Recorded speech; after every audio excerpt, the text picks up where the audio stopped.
Dans votre émission Les Merveilles du Paradis. A'oudhu billahi ismil alim minash shaitanir rajim. Bismillahir rahmanir rahim. Alhamdulillahi rabbil alamin wa salatu wa salamu ala ashrafil anbiya'i wal mursalin.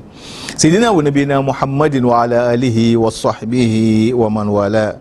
Chers frères et sœurs en islam, assalamu alaikum wa rahmatullahi ta'ala wa barakatuh. Notre thème d'aujourd'hui sera axé sur la gravité de l'adultère et de ses conséquences.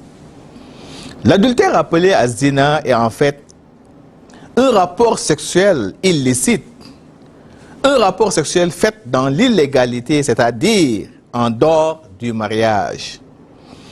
C'est la plus ignoble des turpitudes sur terre et constitue le plus grand péché après le polythéisme et l'homicide. Par sa gravité et ses conséquences néfastes qu'elle présente, Allah subhanahu wa ta'ala nous invite à fuir l'adultère, à ne jamais s'en approcher, car c'est une abomination et une voie périlleuse. Allah subhanahu wa ta'ala nous dit dans le Saint-Coran, Ba'da a'udhu billahi minash shaitanir rajim, wa la taqrabu zina innahu kana fahishatan wa sa'a sabila. Fuyez le péché de la chair, qui est l'adultère, car c'est une turpitude, une abomination et une voie périlleuse. Le prophète Mohammed alayhi salam nous dit que la personne, au moment de commettre l'adultère, qu'elle sache qu'elle n'est plus croyante à cet instant même. La yazni az-zani hina yazni wa huwa mu'min. Celui qui commet l'adultère n'est plus croyant au moment où il est en train de commettre ce péché. Le prophète Mohammed alayhi salam nous dit Thalathatun la yukallimuhum Allahu yawm al-qiyamah wa la yanzuru ilayhim wa la yuzakkihim wa lahum azabun alim shaykhun zanin wa malikun kadhab wa a'ilun mustakbir. Il y a trois catégories de gens qu'Allah subhanahu wa ta'ala n'adressera pas la parole au jour dernier, ne les purifiera pas, et ils subiront un châtiment exemplaire. Un père de famille qui s'adonne à l'adultère, un dirigeant ou un chef qui ne dit jamais la vérité, et un pauvre arrogant. Donc rien n'est plus abominable qu'un père de famille ou une mère de famille qui laisse son conjoint ou sa conjointe et ses enfants et s'adonne à ce péché qu'est l'adultère. Combien de responsables, de pères de famille, de mères de famille ont rendu l'âme dans un hôtel ou dans une auberge alors qu'ils s'adonnaient à l'adultère?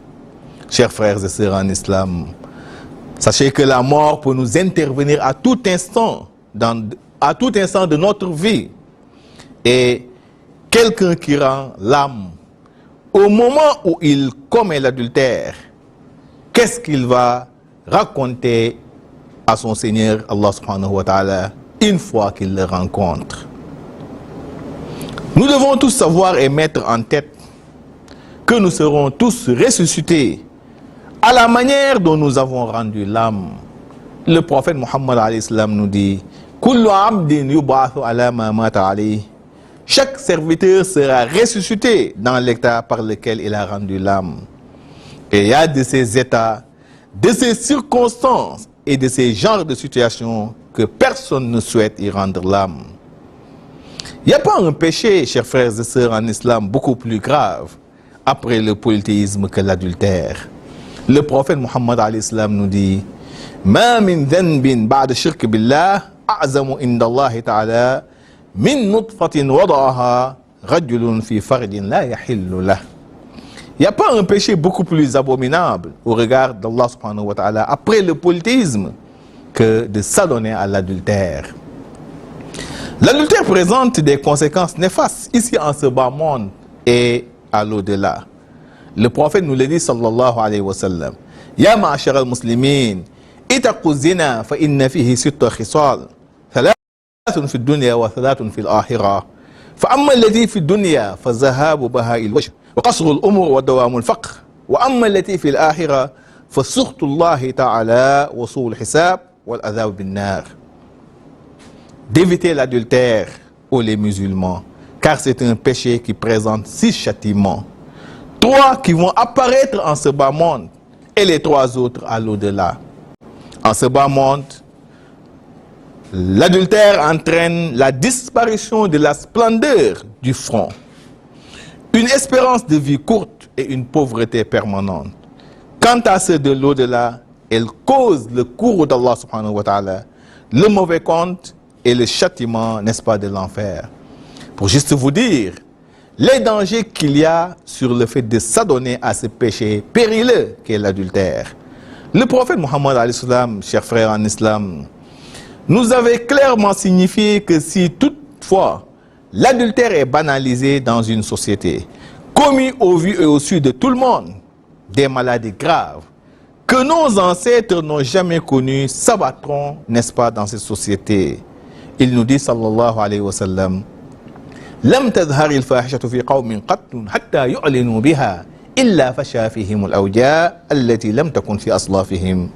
Une fois l'adultère commis fréquemment et en toute publicité dans une cité, des maladies graves méconnues de vos ancêtres attaqueront cette cité. Aujourd'hui, tout ce qu'il avait prédit est là. La cause première des MST, du sida, reste l'adultère. La législation islamique inflige, si vous voulez, des sanctions exemplaires à tout musulman coupable d'adultère. Allah nous le dit.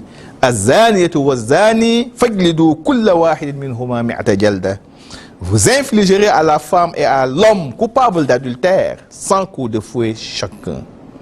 Je précise que cette sanction est réservée exclusivement à ceux qui ne sont pas encore mariés, c'est-à-dire les célibataires. Et après les 100 coups de fouet, l'homme sera expulsé et exilé dans un autre pays pour une durée d'1 année. Maintenant, si les coupables sont déjà mariés, même divorcés par la suite, ils seront tous les deux lapidés à mort. Telles sont les recommandations d'Allah subhanahu wa ta'ala en matière d'adultère. Chers frères et sœurs en islam, nous voilà au terme de notre rappel. Merci et à demain, Inch'Allah, pour un autre numéro. أقول قولي هذا واستغفر الله العظيم لي